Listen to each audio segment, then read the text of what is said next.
Hey there, and welcome to Crazy Pepper, the channel where drama sizzles and revenge burns hotter than ever. If you love jaw dropping twists, bold characters, and stories that keep you guessing till the end, you're in the right place. Subscribe and dive into gripping tales of betrayal, karma, and ultimate payback.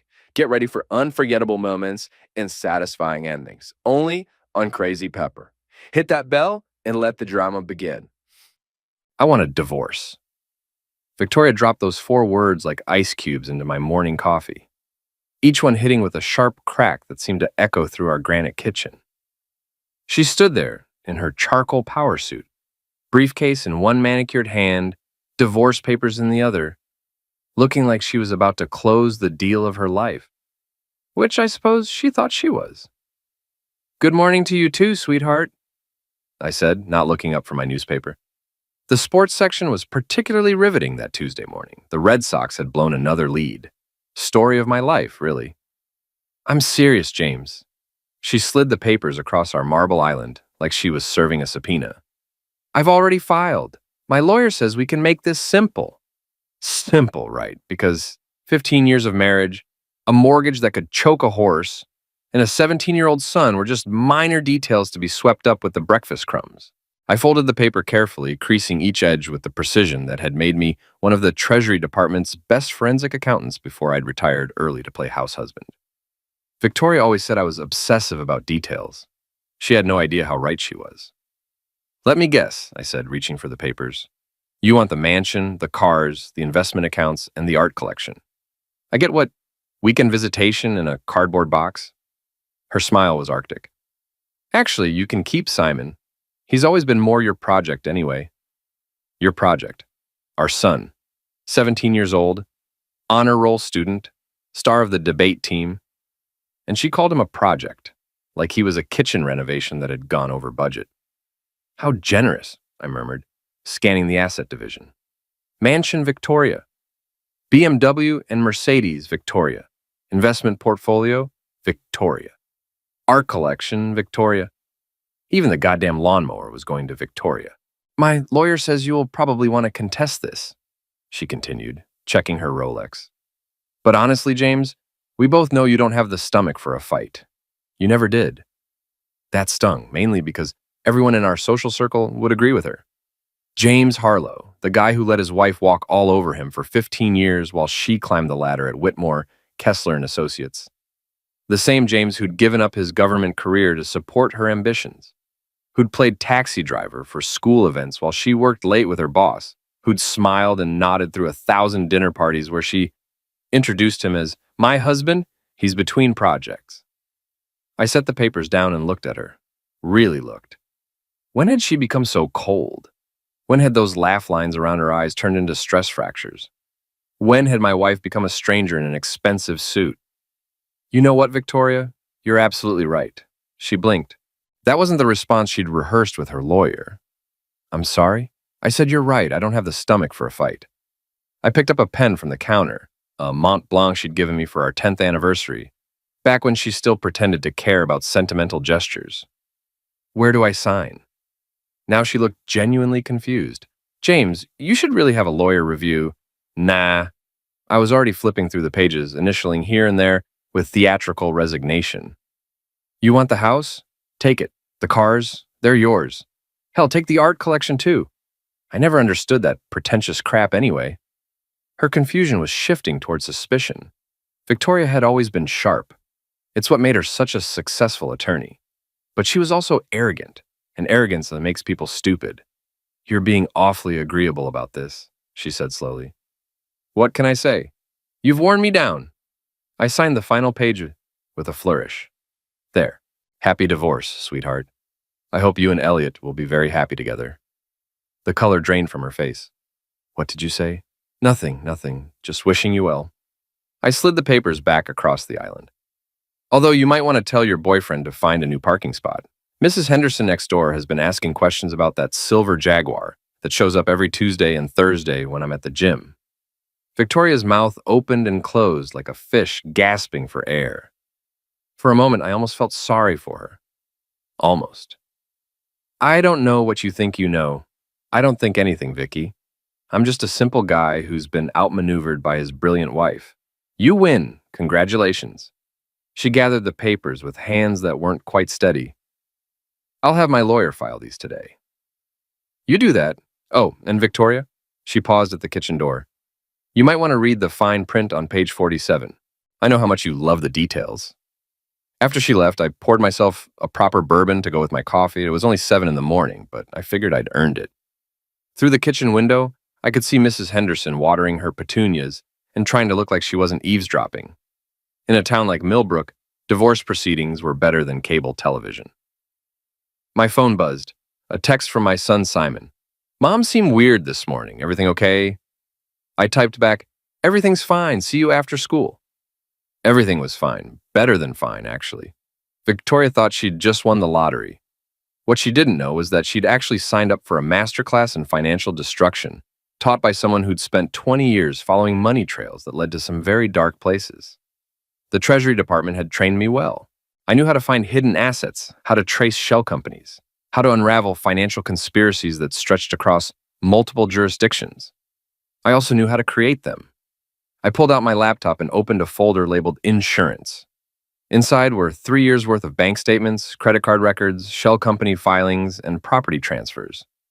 Victoria had been busy little bee, siphoning money from our joint accounts into offshore holdings she thought I'd never find.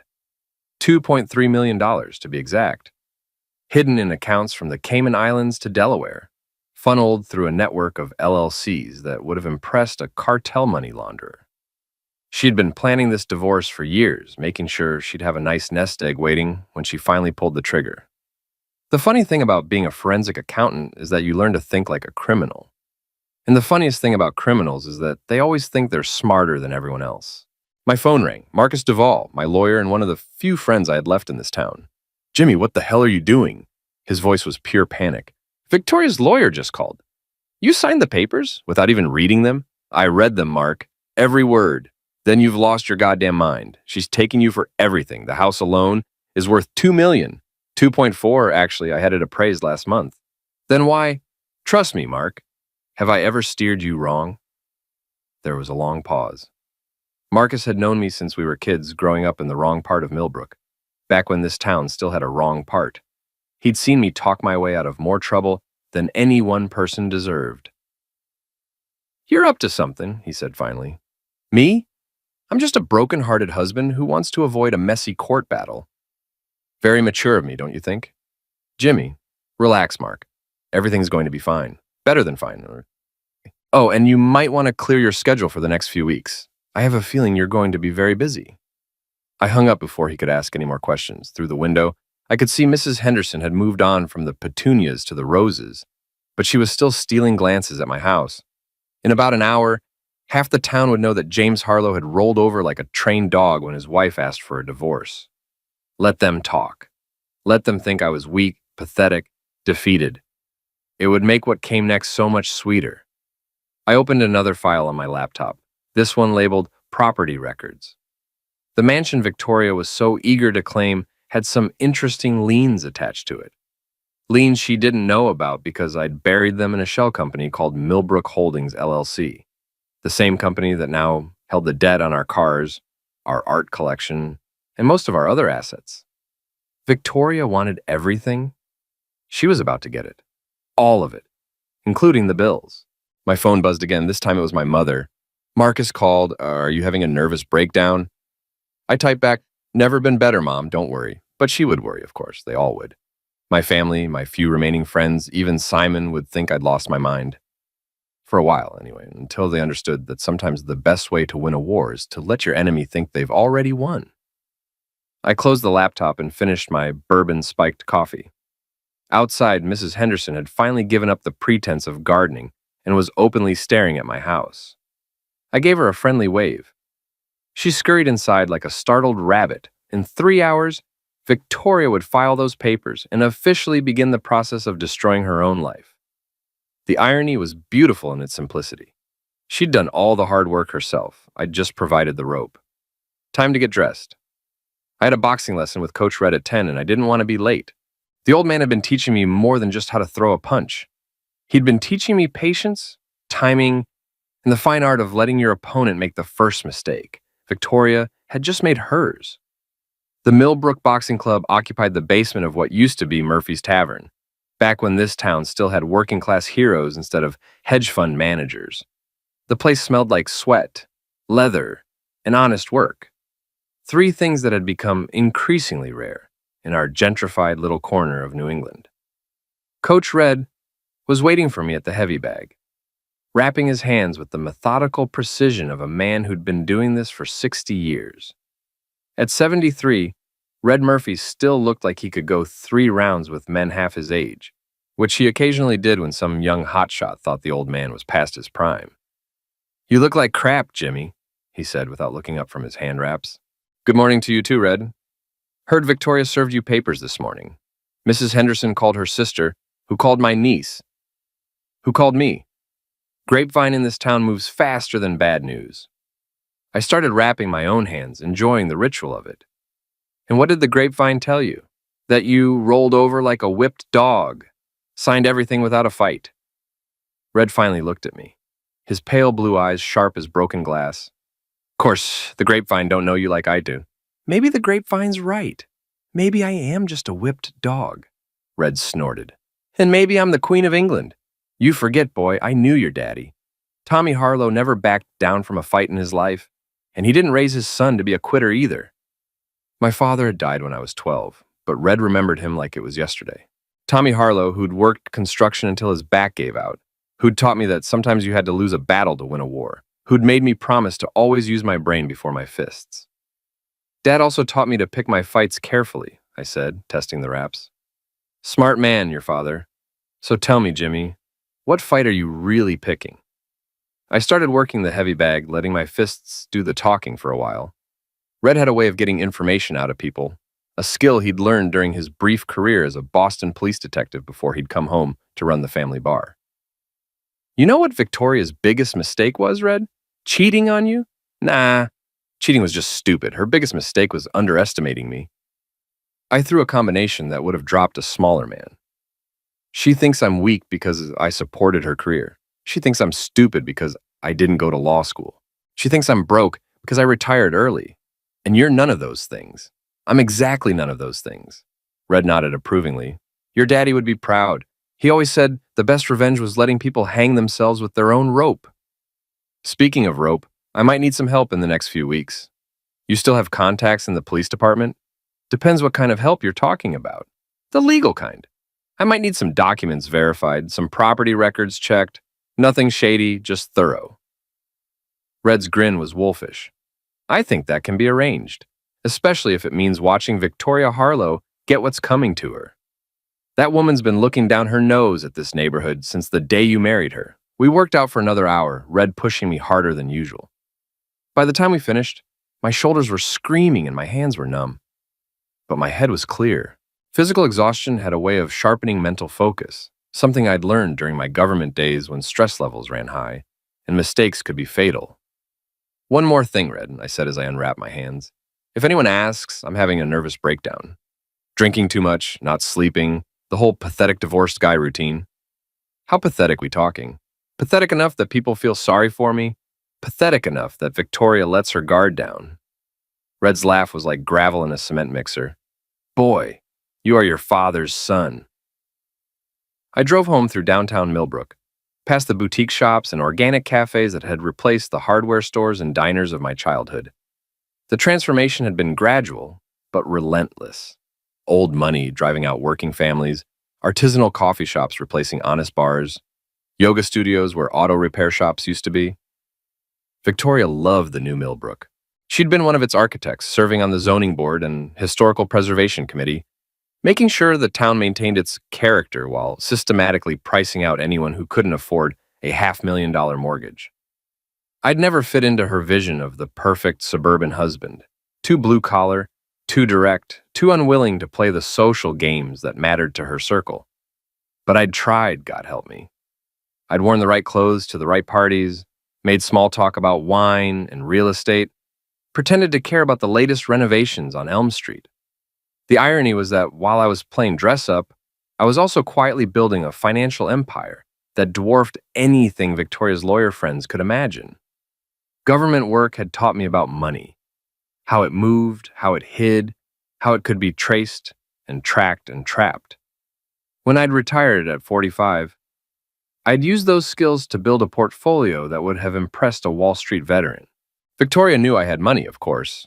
She just didn't know how much or where it was hidden, or how carefully I'd structured everything to protect it from exactly the kind of divorce she was trying to pull off. My phone rang as I pulled into the driveway. Simon calling from school. "Dad, are you okay? Mom called and said some weird stuff about the house and lawyers, and I don't know what's going on." 17 years old and already smarter than half the adults in this town. Simon had inherited his mother's sharp mind and his father's BS detector, a combination that was going to serve him well in life. "Everything's fine, kiddo. Your mom and I are just working through some legal stuff, nothing for you to worry about." "Are you getting divorced?" No point in lying to him. Simon was too smart for that, and he deserved better than sugar-coated BS. "Yeah, we are, but it's going to be okay. Better than okay, actually." "Where am I going to live?" "With me. Your mom's going to be pretty busy for a while." There was a long pause. "Dad, are you sure you're okay? You sound different." "I'm fine, Simon. Better than I've been in years. Trust me on this one." After I hung up, I sat in the car for a moment, looking at the house Victoria was so eager to claim. 4,000 square feet of colonial revival architecture, complete with a circular driveway, professional landscaping, and a mortgage that would choke a horse. She had no idea what she was asking for. I went inside and poured myself a proper drink. Jameson, neat, the way my father used to drink it. Then I opened my laptop and got to work.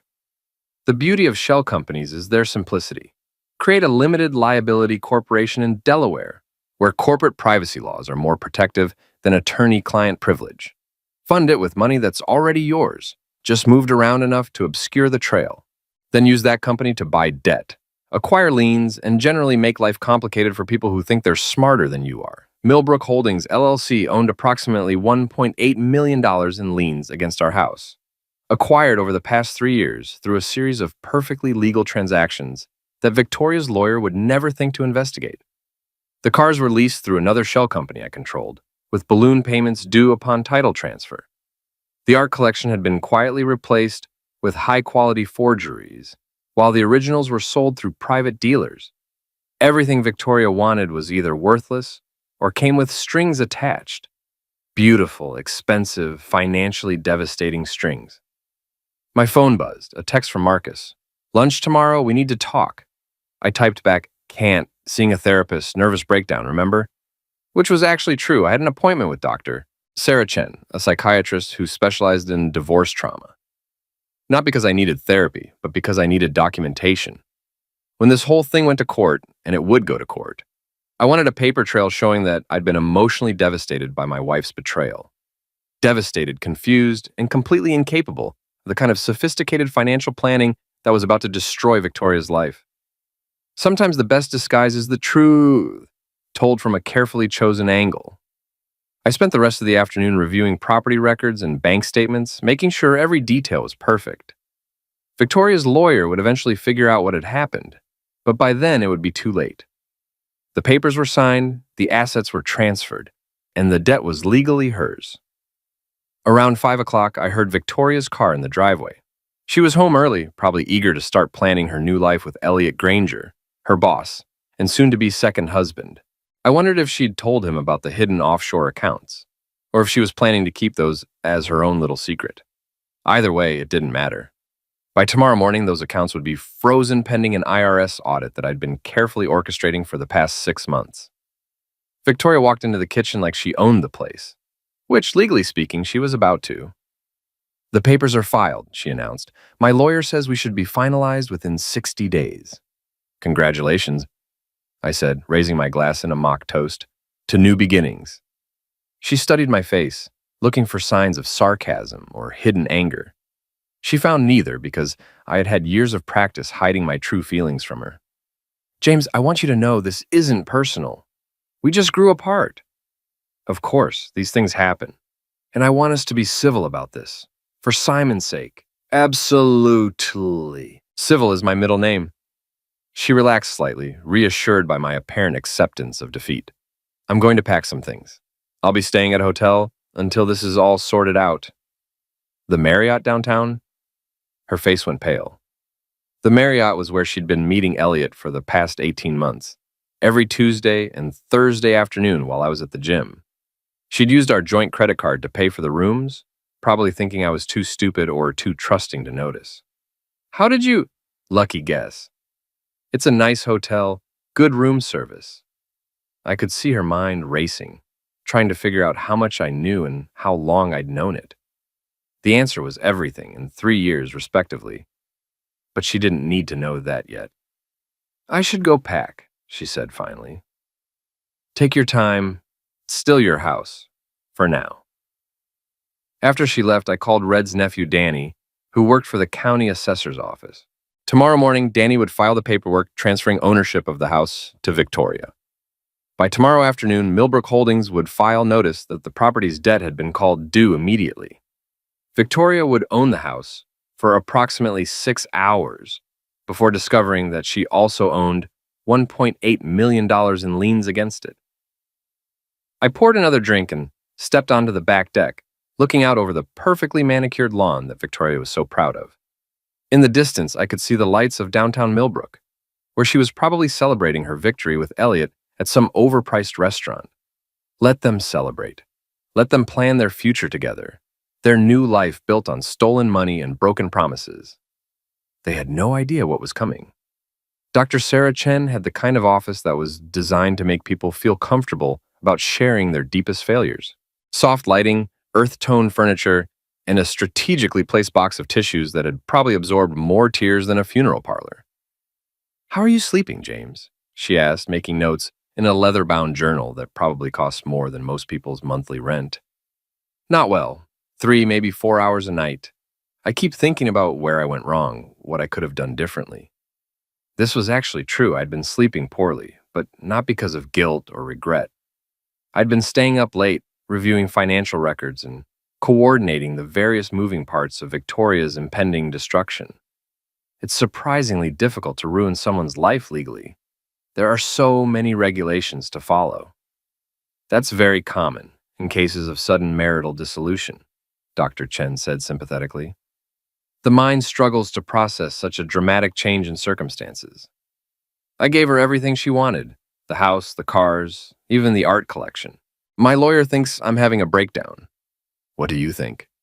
I paused, staring out her window at the parking lot where Victoria's BMW was sitting. She'd driven it to her own lawyer's office this morning, probably to sign the final transfer documents. In about 6 hours, that car would officially belong to her. In about 6 hours and 15 minutes, the leasing company would demand immediate payment of the balloon clause. I think I'm tired, I said finally. Tired of fighting, tired of pretending everything was fine when it obviously wasn't. Dr. Chen made more notes. James, I'm going to recommend that you continue these sessions twice weekly for the next month. You're dealing with significant trauma and you're going to need support as you navigate this transition. Perfect. Twice weekly sessions would provide excellent documentation of my emotional state during the divorce proceedings. When Victoria's lawyer inevitably accused me of financial manipulation, I'd have a psychiatrist's records showing that I was barely functional enough to dress myself, let alone orchestrate a complex revenge scheme. I'd like that, I said. I really think I need help. After the session, I drove to Murphy's Hardware, on the old side of town, one of the few businesses that had survived Millbrook's gentrification. Old Man Murphy had known my father, and he still carried the kind of tools that were built to last, instead of being designed to break after the warranty expired. Heard about you and Victoria, Murphy said as I browsed the power tool section. Sorry to hear it, Jimmy. These things happen, I said, picking up a high-end cordless drill. Actually, I'm thinking about doing some work around the house. Keeping myself busy, you know. Good idea. Nothing like honest work to clear your head. I bought the drill along with some other tools I didn't really need but wanted to have on hand.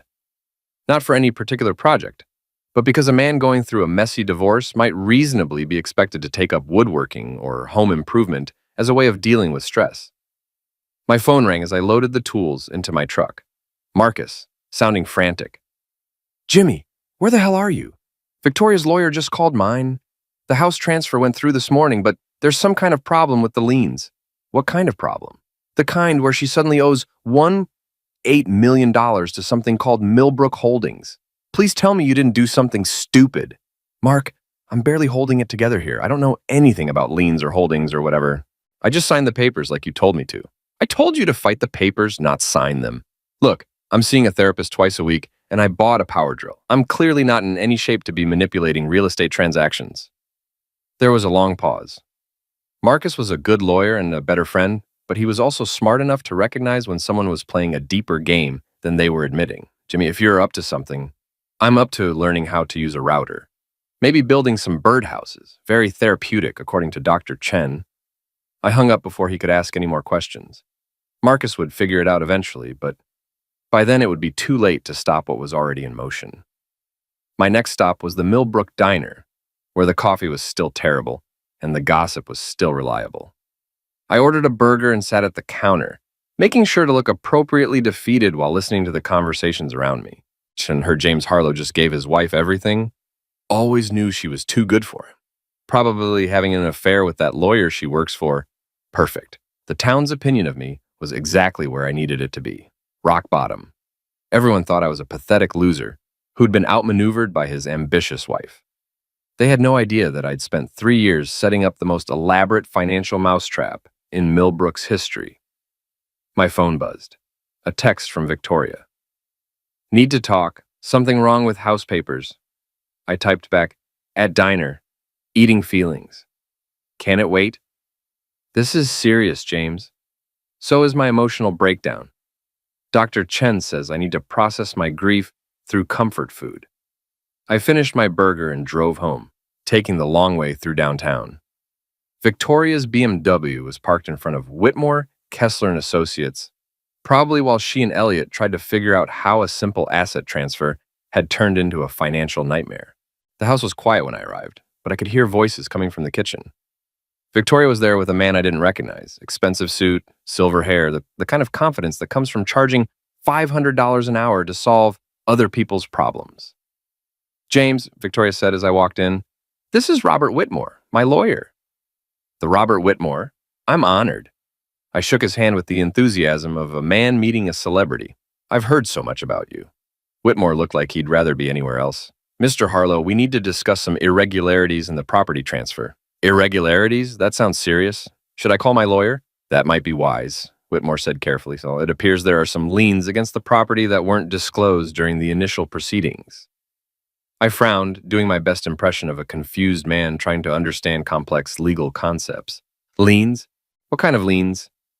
Substantial ones, nearly $2 million held by a company called Millbrook Holdings. Never heard of it. Is that bad? Victoria was studying my face like she was trying to read a foreign language. James, did you know about these liens? Honey, I don't even know what a lien is. I'm a simple guy who just wants to get through this divorce without having a complete nervous breakdown. Which was technically true. I didn't want to have a nervous breakdown. I wanted to give Victoria one. Whitmore cleared his throat. Mr. Harlow, these liens appear to have been filed over the past 3 years. You would have received notification. I might have. Victoria handles all our financial stuff. Handled, I mean, past tense. I looked genuinely confused, which wasn't difficult since I was genuinely enjoying myself. Are you saying the house has debts I didn't know about? We're saying the house has debts that are now your wife's responsibility, Whitmore said grimly. Victoria's face went pale. What does that mean? It means you own a house worth $2.4 million that has $1.8 million in liens against it. The net value is approximately $600,000, assuming you can service the debt. And if I can't service the debt, then Millbrook Holdings can foreclose on the property. The silence that followed was beautiful. Victoria was doing rapid mental calculations, probably trying to figure out how her brilliant divorce strategy had turned into a financial disaster. Whitmore was reviewing his notes, looking for some legal loophole that would save his client from her own greed. There has to be some mistake, Victoria said finally. No mistake, Whitmore replied. The liens are legitimate, properly filed, and legally binding. Whoever owns Millbrook Holdings has a senior claim on this property. Can we find out who owns it? It's a Delaware corporation. Privacy laws make it very difficult to determine beneficial ownership. I nodded sympathetically. That sounds complicated. Maybe you should hire a forensic accountant or something." Victoria's eyes narrowed. A forensic accountant? Sure. Someone who specializes in tracking down financial stuff. I watch a lot of crime shows now that I'm unemployed and emotionally devastated. Whitmore gathered his papers. "Mrs. Harlow, I'll need to research this further. In the meantime, I'd advise you not to make any major financial decisions." After they left, I poured myself a celebratory bourbon and called Simon at school. "Hey, Dad, how's the nervous breakdown going?" "Smart kid. Too smart for his own good sometimes." "Progressing nicely? Your mother's lawyer thinks someone's trying to steal our house." "Are they?" "Nope. But your mother might lose it anyway. Long story."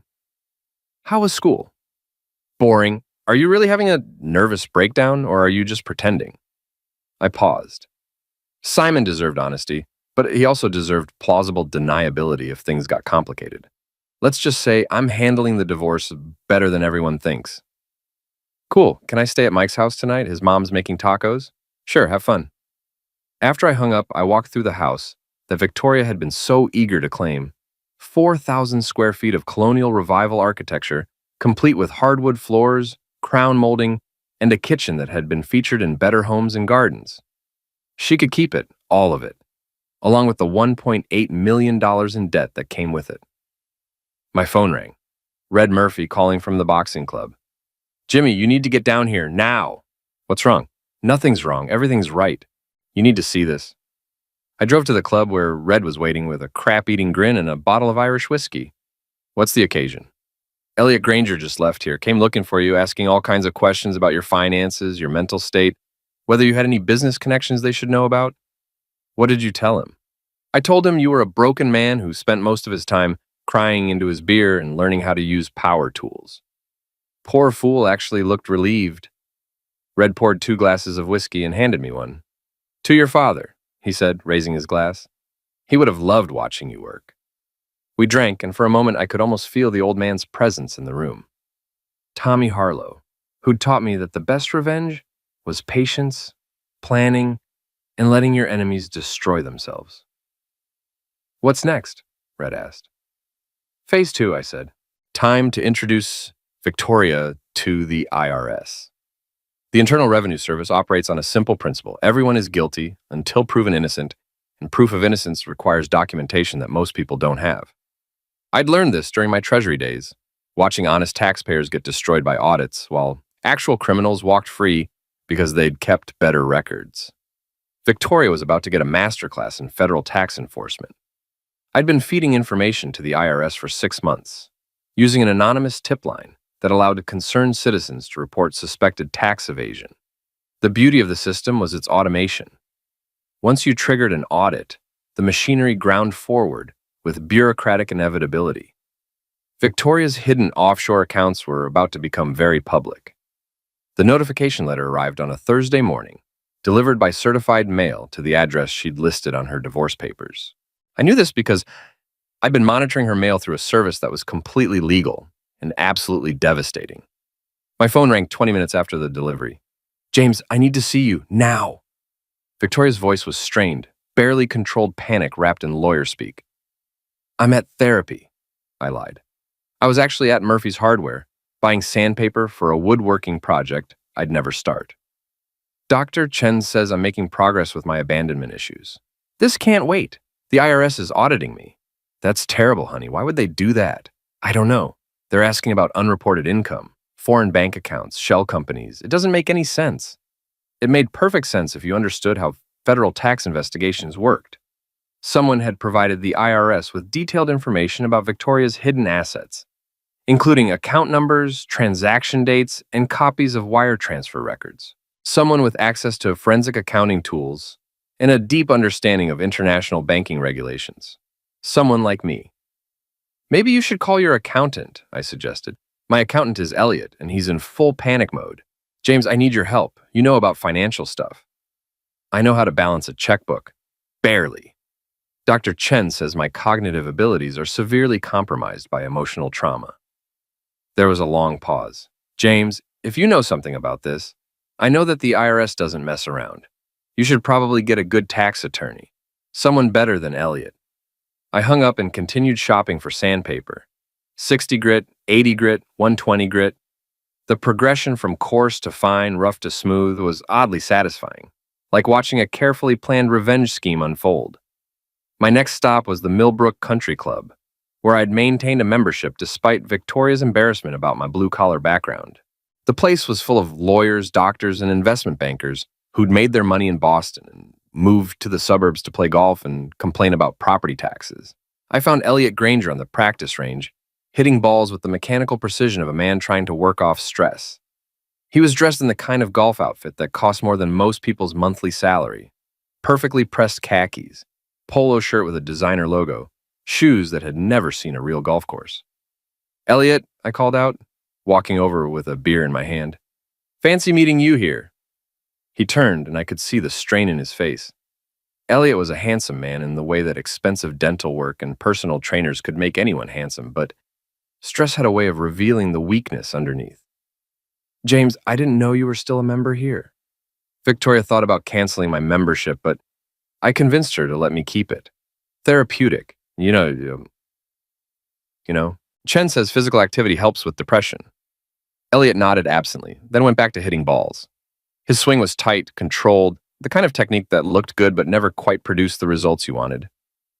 "Heard you're having some tax troubles," I said casually. His next shot sliced badly into the rough. "Where did you hear that?" "Small town. Word gets around. Victoria called me this morning, pretty upset about an audit. It's probably just routine, and these things happen." "Sure they do." "Although I heard they're asking about foreign accounts, shell companies, that kind of thing. Sounds pretty serious." Elliot set down his club and turned to face me. "James, what exactly are you implying?" "Nothing at all. I'm just a simple guy who doesn't understand complicated financial stuff. But if I had to guess, I'd say someone's been hiding money from the government. Someone who thought they were smarter than the IRS. That's a serious accusation." "It's not an accusation. It's just speculation from a man who watches too much cable news and drinks too much bourbon." I took a long sip of beer and studied Elliot's face. He was trying to project confidence, but I could see the fear in his eyes. The IRS had that effect on people, even people who thought they were untouchable. "You know what's funny?" I continued. "Victoria always said I was too stupid to understand her business dealings. Turns out she was right. I had no idea she was moving money offshore, setting up shell companies, hiding assets from the divorce court. She wasn't. Of course not. Victoria's a brilliant lawyer who would never do anything illegal, just like you're a brilliant accountant who would never help a client evade taxes." Elliot's jaw tightened. "I think this conversation is over." "Probably. But Elliot, when the IRS starts asking questions, you might want to think carefully about your answers. Federal tax evasion is a felony. Conspiracy to evade taxes is also a felony. And the government really doesn't like it when lawyers and accountants help their clients break the law." I finished my beer and walked away, leaving Elliot standing alone on the practice range with his expensive clubs and his expensive problems. That evening, I cooked dinner for Simon and told him about my day. Not the whole truth, obviously, but enough to prepare him for what was coming. "Mom's having some legal troubles," I said as we ate spaghetti and meatballs. "Nothing too serious, but she might be pretty stressed for a while." "What kind of legal troubles?" "Tax stuff, boring adult problems." Simon nodded. At 17, he was old enough to understand that adult problems were rarely as simple as they seemed, but young enough to trust that his father would handle whatever needed handling. "Are we going to be okay?" "We're going to be fine. Better than fine, actually." "And Mom?" I paused, twirling spaghetti around my fork while I chose my words carefully. "Your mother made some choices that are going to have consequences. But she's a smart woman. She'll figure it out." After dinner, Simon went to his room to do homework while I opened my laptop and checked the latest developments in Victoria's unraveling life. The IRS audit was proceeding on schedule. Millbrook Holdings had filed notice of intent to foreclose on the house, and the leasing companies were demanding immediate payment on the car loans. Everything was going exactly according to plan. My phone rang. Marcus, calling from his office. "Jimmy, I just got off the phone with Whitmore. He wants to meet tomorrow morning. All of us, together." "What for?" "He thinks you're behind Victoria's problems. He wants to make some kind of deal." "What kind of deal?" "The kind where you make Victoria's problems go away and she gives you back half the assets." I laughed. "Mark, I'm a broken man who's barely functional enough to make dinner for my son. How could I possibly be behind anything? That's what I told him. But Jimmy, if you are up to something, I'm up to learning how to sand wood properly. Very therapeutic. Dr. Chen is very pleased with my progress. The meeting's at 10 tomorrow morning, Whitmore's office. I'll be there. Should I bring my therapist's notes? After I hung up, I poured myself a bourbon and stepped onto the back deck. The night was clear, and I could see the lights of downtown Millbrook in the distance. Victoria was probably in her hotel room right now, trying to figure out how her perfect divorce had turned into a perfect nightmare. Tomorrow's meeting would be interesting. Whitmore was a smart lawyer who'd probably figured out that I was behind Victoria's problems, but he'd never be able to prove it. The beauty of my plan was its plausible deniability. Everything that was happening to Victoria was the natural consequence of her own illegal actions. I'd just helped the consequences along a little. My phone buzzed. A text from Red. Heard Granger was asking questions at the club. Want me to have Danny look into his finances? I typed back, not yet, let him sweat for a while. You're enjoying this too much. Probably. But after 15 years of marriage to Victoria, I think I've earned it. Red was right, of course. I was enjoying this too much. But Victoria had made a fundamental mistake when she'd underestimated me. She'd thought I was weak, stupid, and easily manipulated. She was about to learn how wrong she'd been. Whitmore's office occupied the top floor of a glass tower that had been built during Millbrook's transformation from working-class town to suburban paradise. The view from his conference room included the country club where I'd confronted Elliot, the hotel where Victoria had been conducting her affair, and the old neighborhood where I'd grown up learning that sometimes good people had to do bad things to survive. Victoria was already there when I arrived, sitting next to Whitmore with the rigid posture of someone trying very hard not to fall apart. She looked like she'd aged 5 years in the past week, stress lines around her eyes, her usually perfect hair showing signs of neglect, her expensive suit wrinkled in a way that suggested she'd slept in it. Elliot was conspicuously absent. James, Whitmore said as I sat down, thank you for coming. Of course, Marcus said you wanted to discuss some kind of settlement. We do, but first I need to ask you some direct questions. I pulled out a small digital recorder and set it on the table, and do you mind? Dr. Chen wants me to record any stressful conversations so we can analyze my emotional responses during therapy. Whitmore and Victoria exchanged glances. The recorder was actually a prop. I had no intention of using it in therapy, but it would make them think twice about saying anything too accusatory. James, Whitmore began carefully, are you familiar with a company called Millbrook Holdings? Never heard of it. Should I be? It's the company that holds the liens on your former house. Former house? It's Victoria's house now. I signed the papers. Yes, you did. Very quickly, without legal representation, in a way that suggests either extreme emotional distress or careful planning. I looked genuinely confused. I don't understand. Are you saying I plan to give Victoria a house with liens on it? I'm saying the timing is suspicious. These liens were filed over a 3-year period, always in amounts that would avoid triggering disclosure requirements, always through shell companies that are virtually untraceable. That sounds complicated. Way too complicated for someone like me. Victoria spoke for the first time. James, I know you're angry about the divorce. I'm not angry, honey. I'm devastated. There's a difference. Dr. Chen explained it to me. But if you're behind this, we can work something out. A more equitable division of assets. I leaned back in my chair, doing my best impression of a man trying to process complex information with a brain addled by emotional trauma. Let me see if I understand this correctly.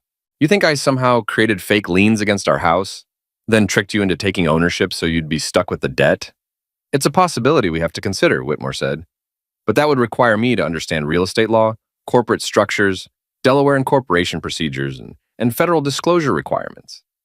Plus, I'd need access to sophisticated financial tools and probably some kind of insider knowledge about how these systems work. You did work for the Treasury Department, Victoria pointed out.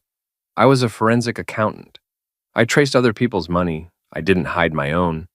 And besides, I've been seeing Dr. Chen twice a week since the divorce started.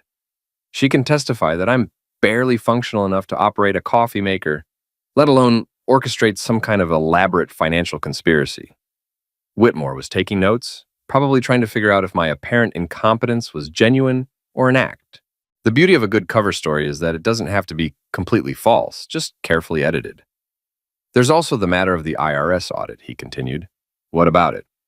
Someone provided them with very detailed information about Victoria's financial activities, information that would require significant expertise to obtain and analyze. Maybe someone at the IRS is just good at their job. I hear they have computers now. Victoria was staring at me with a mixture of suspicion and desperation. James, if you know something about this audit, I know that the IRS doesn't audit people without good reason. Maybe you should ask Elliot about it. He's the one who handled your taxes. Elliot's not returning my calls, she said quietly. Of course he wasn't. Elliot Granger was a smart man who'd realized that his affair with Victoria had exposed him to federal criminal liability. He was probably already negotiating with federal prosecutors, offering to testify against Victoria in exchange for immunity. That's too bad, I said. You two seem so close. Whitmore cleared his throat. James, my client is willing to make a generous offer. She'll return half the assets from the divorce settlement in exchange for your help resolving these financial issues. What kind of help? If you have any influence with Millbrook Holdings, perhaps you could convince them to restructure the debt. And if you have any information that might help with the IRS audit, that would be appreciated as well. I pretended to consider this. So you want me to help Victoria out of the mess she created by hiding money from the government and conducting an affair with her boss? We're not admitting to any wrongdoing. Of course not. But hypothetically, if Victoria had been hiding assets and evading taxes, and if I somehow had the ability to make her problems go away, she'd give me back half of what she stole from me in the first place. Victoria flinched at the word stole, but didn't deny it. It's a fair offer, Whitmore said. It's a terrible offer, but I appreciate the thought. I stood up and pocketed my recorder. Unfortunately, I'm just a simple guy who got outmaneuvered by his brilliant wife. I don't have any influence with mysterious holding companies, and I don't have any inside information about IRS investigations. James, please, Victoria started. I hope everything works out for you, Victoria. I really do. But I think you're going to have to solve this problem the same way you created it, all by yourself. I walked out of the conference room, leaving Victoria and her lawyer to contemplate the wreckage of her carefully planned divorce. In the elevator, I allowed myself a small smile. Phase 3 was complete. Phase 4 would be much more interesting. That afternoon, I drove to the Millbrook police station to visit Danny Murphy, Red's nephew and my inside source in local law enforcement. Danny was a good cop who'd inherited his uncle's sense of justice and his grandfather's understanding that sometimes the law needed a little help to work properly. Jimmy, I am leading me to a quiet corner of the station. Heard you wanted to see me. I need a favor, Danny. Nothing illegal, just some public records research. What kind of records? Property transfers, business licenses, maybe some criminal background checks. I'm trying to understand who's been doing what to whom in this town. Danny grinned. You mean besides what you've been doing to your ex-wife? I have no idea what you're talking about. I'm just a broken man trying to rebuild his life through woodworking and therapy. Sure you are. What do you need? I handed him a list of names and the companies. Everything you can find. Legal stuff only, but I want it thorough. This is about more than just your divorce, isn't it? Maybe. Or maybe I'm just paranoid and seeing conspiracies where there aren't any. Danny looked at the list. Some of these names are pretty prominent around here. Prominent people can do stupid things too. Sometimes stupider things because they think they're too important to get caught. I'll see what I can dig up. Give me a few days. That evening, Simon and I had dinner at the Millbrook Diner, where the gossip was flowing as freely as the coffee. Victoria's problems were the talk of the town, and the speculation was getting wilder by the hour, and heard the IRS seized all her bank accounts. Something about money hidden in Switzerland.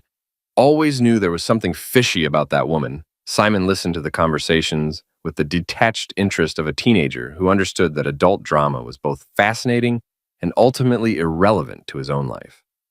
Dad, he said as we walked back to the car, are you really just going to let Mom deal with this by herself? What do you think I should do? I don't know. Help her? Maybe. Your mother made her choices, kiddo. Now she has to live with the consequences. But she's still my mom. I stopped walking and looked at my son. 17 years old, honor roll student, better person than either of his parents deserved. He'd inherited Victoria's intelligence and my sense of justice, which was going to make his life either very easy or very complicated. Simon, there are some things about this divorce that you don't understand yet. Things about your mother that I hope you never have to learn. Like what? Like the fact that she's been stealing money for years? Like the fact that she was planning to leave us both with nothing while she started a new life with her boyfriend? Simon was quiet for a long moment. How do you know all that? Because I've been watching and waiting and planning, and because your mother underestimated me. So you are behind all this? I'm behind making sure the truth comes out. What happens after that is up to the courts and the IRS and your mother's conscience, assuming she still has one. We drove home in silence, past the house that Victoria was about to lose, past the hotel where she'd conducted her affair, past the law office where she'd planned my destruction. Millbrook looked peaceful in the evening light, like a Norman Rockwell painting come to life. But underneath the surface, the town was full of secrets, lies, and carefully hidden corruption. Victoria wasn't the only one who'd been playing games with other people's money. She was just the first one I'd decided to expose. My phone rang as we pulled into the driveway. Marcus, sounding exhausted. "Jimmy, Whitmore just called. Victoria wants to settle.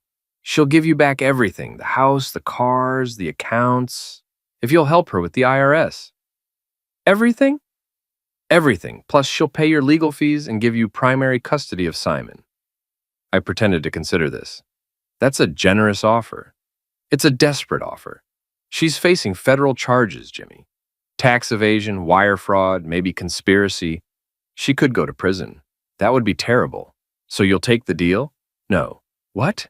Jimmy, this is everything you wanted. No, Mark. This is everything Victoria's willing to give me to save herself from the consequences of her own actions. There's a difference. You're making a mistake. Maybe. But it's my mistake to make. After I hung up, Simon and I sat on the front porch, watching the sun set over the town that had shaped both of our lives. Tomorrow, Victoria would probably try a different approach. Threats instead of bribes. Legal intimidation instead of financial incentives. It wouldn't matter. The machinery of justice was already in motion, grinding forward with bureaucratic inevitability toward a conclusion that had been 3 years in the making. Victoria had wanted everything. Now she was about to get exactly what she deserved. The Millbrook Summer Festival was the kind of small-town event that brought out everyone from the mayor to the mailman, complete with live music, craft booths, and enough local politics to fuel gossip for the rest of the year. This year's festival had the added attraction of being held just 3 blocks from the courthouse where Victoria's criminal trial was scheduled to begin the following Monday. Perfect timing. I'd volunteered to help with the sound system, which gave me access to the microphone and a legitimate reason to be on stage during the evening's festivities. Red Murphy was handling security, which meant he could make sure certain people stayed and certain other people left when the time was right. Victoria arrived around 7 o'clock, looking like a woman who'd aged a decade in 3 months. The IRS audit had become a federal investigation. The house had been foreclosed by Millbrook Holdings, and Elliot Granger had indeed flipped, agreeing to testify against her in exchange for a reduced sentence. She was wearing a simple black dress instead of her usual designer suits, driving a rental car instead of her BMW, and staying at a budget motel instead of the Marriott. The transformation was remarkable, from small-town success story to cautionary tale in less than 6 months. "Ladies and gentlemen," I said into the microphone as the crowd gathered around the bandstand, "welcome to the annual Millbrook Summer Festival. Before we get started with tonight's entertainment, I'd like to take a moment to talk about something that's been on my mind lately." The crowd quieted, probably expecting the usual speech about community spirit and local businesses. They were about to get something much more interesting. My name is James Harlow, and 6 months ago, my wife asked me for a divorce. She wanted our house, our cars, our bank accounts, and pretty much everything else we'd built together over 15 years of marriage. I could see Victoria pushing through the crowd, her face pale with growing alarm. Red Murphy stepped into her path, politely but firmly blocking her route to the stage. Now, most of you probably think I'm a fool for agreeing to her demands. And you're right, I am a fool. But I'm a very specific kind of fool. I'm the kind of fool who spent 20 years working for the Treasury Department, learning how to trace hidden money and uncover financial crimes. The crowd was completely silent now, sensing that they were about to witness something unprecedented in Millbrook's polite social history. So when my wife started hiding money in offshore accounts, I noticed. When she created shell companies to move assets beyond the reach of divorce courts, I noticed. And when she began planning to leave me with nothing while she started a new life with her boss, I definitely noticed. Victoria was shouting something from the crowd, but the microphone gave me the advantage. Her voice was lost in the murmur of 300 people trying to process what they were hearing. The funny thing about financial crimes is that they always leave a trail. Wire transfers, corporate filings, tax documents. It's all there if you know where to look. And I knew exactly where to look. I pulled out a folder thick with documents. For example, did you know that Victoria Harlow has been hiding $2.3 million in Cayman Islands bank accounts for the past 6 years? Or that she used our joint credit cards to pay for hotel rooms where she met with Elliot Granger every Tuesday and Thursday for 18 months? The crowd was getting restless now. Some people moving closer to hear better. Others backing away from what was clearly going to be an ugly scene. I could see Danny Murphy near the edge of the crowd, ready to intervene if things got physical. But here's the really interesting part, I continued. When Victoria filed for divorce, she committed perjury by failing to disclose these hidden assets. When she transferred property to avoid paying taxes, she committed wire fraud. And when she conspired with Elliot Granger to hide money from the IRS, she committed federal tax evasion. Victoria had finally broken free from Red's polite restraint and was climbing onto the stage. She looked like a woman who'd been pushed beyond her breaking point. "James, stop this. You're destroying everything." I handed her the microphone. "Your turn, Victoria. Tell everyone how I'm wrong. Explain to your friends and neighbors how you earned $2.3 million on a lawyer's salary without paying taxes on it." She stared at the microphone like it was a poisonous snake. Around us, the crowd was completely silent, waiting to see what she would say. This is private business, family business." "Not anymore, it isn't. Monday morning, you're going to federal court to face charges of tax evasion, wire fraud, and conspiracy.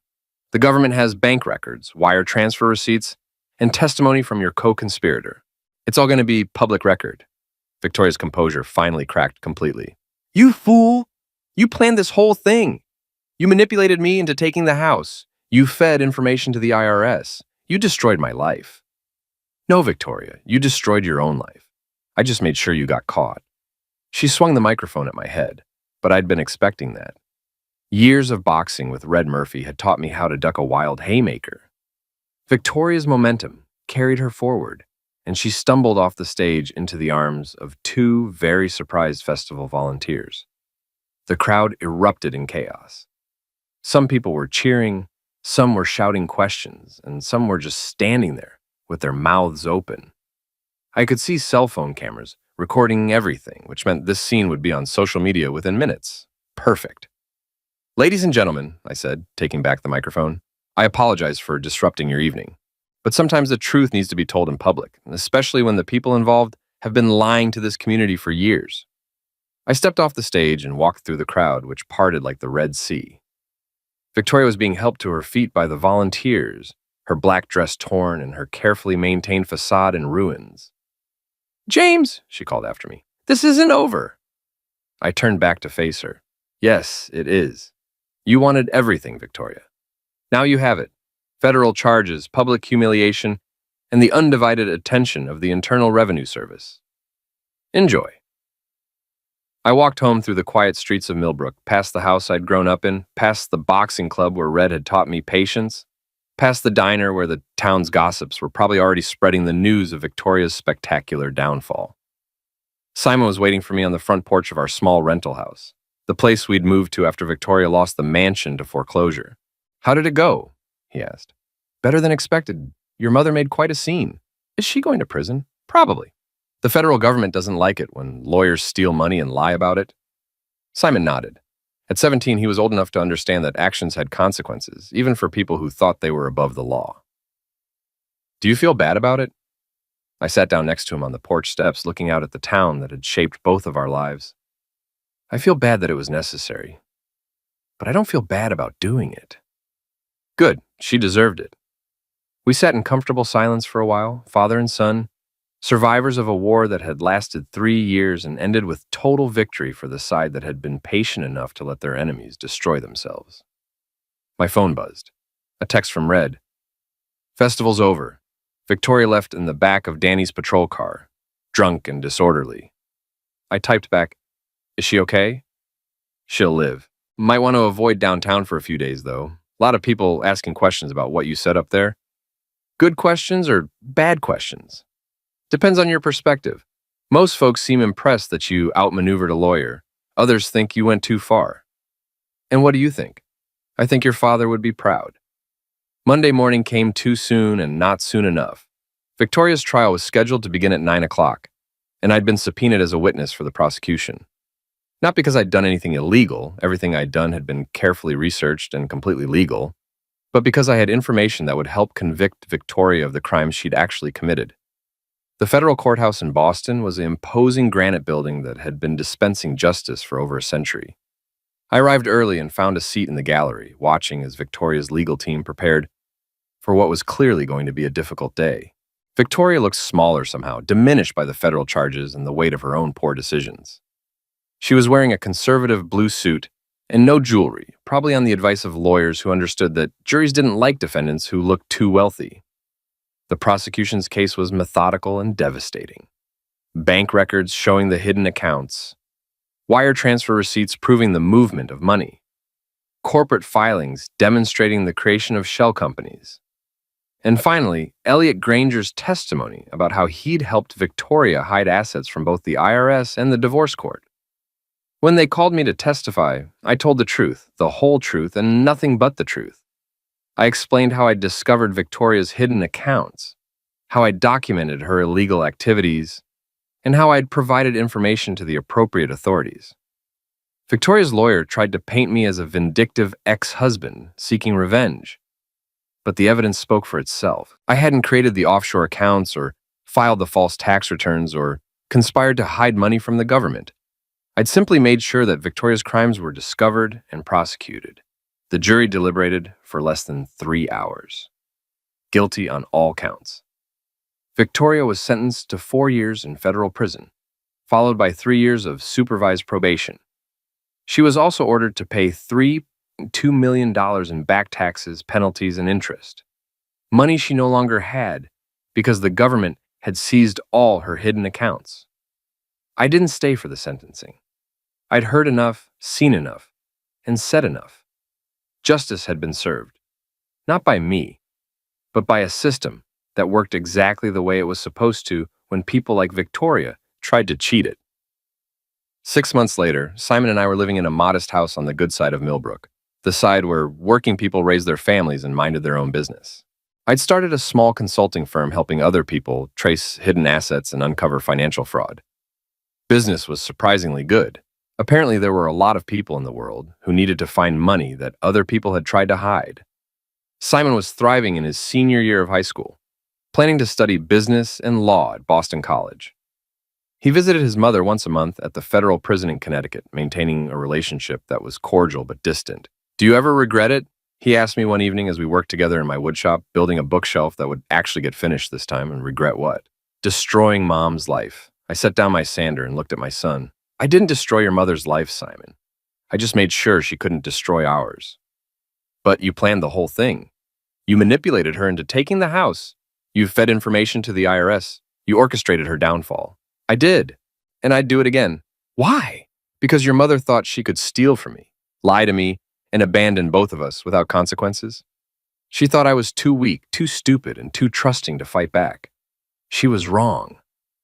Simon nodded, understanding finally that sometimes good people had to do hard things to protect themselves and the people they loved. "What happens now?"